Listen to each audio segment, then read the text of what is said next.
Here it is, my third Canon T90 body. Hey everyone, great to have you back. I already own 2 fully working T90s sitting happily in my Canon FD collection, but then I spotted this one on eBay. I placed a bid, and for just 15 euros, it was mine. The catch? It was sold as defective. The infamous and dreaded EEE error. In the viewfinder, a bright red "Help" screams for mercy, basically making the camera unusable. But I had come across several tricks online on how to fix this issue, and that's exactly what I'm going to try today. By the way, you can support this channel by subscribing, hitting the like button, and turning on the bell so you don't miss any of my future videos. Thanks a lot. Please keep in mind, I can't give any guarantees for the method I'm showing here. Any attempt to repair your camera is, of course, at your own risk. I'm not a trained camera technician, and I don't claim to be one. What I'm showing you are just simple options to help keep your Canon T90 alive and usable. Now, let's get back to the possible causes of this error. In most cases, one of the following issues is to blame. The first possibility is that one or both shutter curtains have become sticky from the remains of a deteriorating shutter bumper. The solution here is to carefully clean the curtains with lighter fluid. However, this usually isn't a permanent fix. The cleaning will need to be repeated from time to time until the bumper is fully dissolved. On my third T90, this doesn't seem to be the problem, at least not yet. So the fault is more likely caused by the second possibility, a demagnetized shutter magnet. This one is actually easier to solve. You'll need to open the front cover of the camera and then reactivate the shutter magnet using a magnetized screwdriver.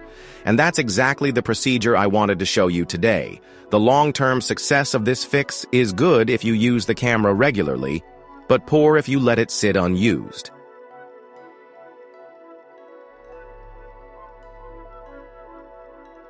I switched the camera on, and the display was completely blank. Nothing. The shutter wouldn't fire either. So I turned the T90 off and back on again.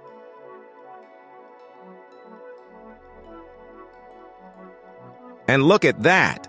The display suddenly came to life. I pressed the shutter. The camera fired, advancing the imaginary film, and then there it was, the dreaded EEE error. I switched the camera off and back on, and then it happened. The miracle.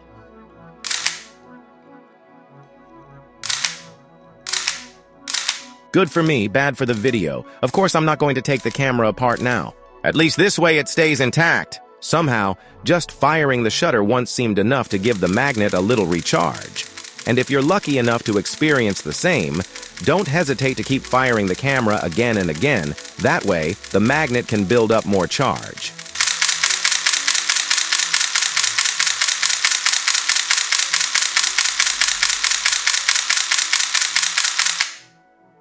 I'll admit, I was a bit nervous when I picked up the camera again the next day. Would it fire? And yes, the shutter worked flawlessly without a hitch.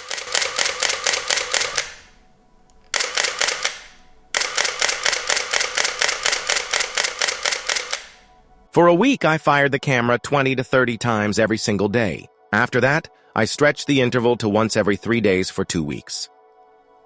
Now, I fire it 5 to 10 times every 2 weeks, and it still works exactly as it should. I've definitely caught the T90 fever. I'm already bidding on 2 more defective bodies. What really interests me now is the battery holder, since the one in my third T90 was broken. The battery holder no longer had a fastening device, so the batteries did not press against the contacts in the compartment. I solved the problem with 2 washers that hold the holder firmly in place. Done the Steven way, that's me. Half hack, half genius. But it works. Thanks for watching, and I'll see you in the next video.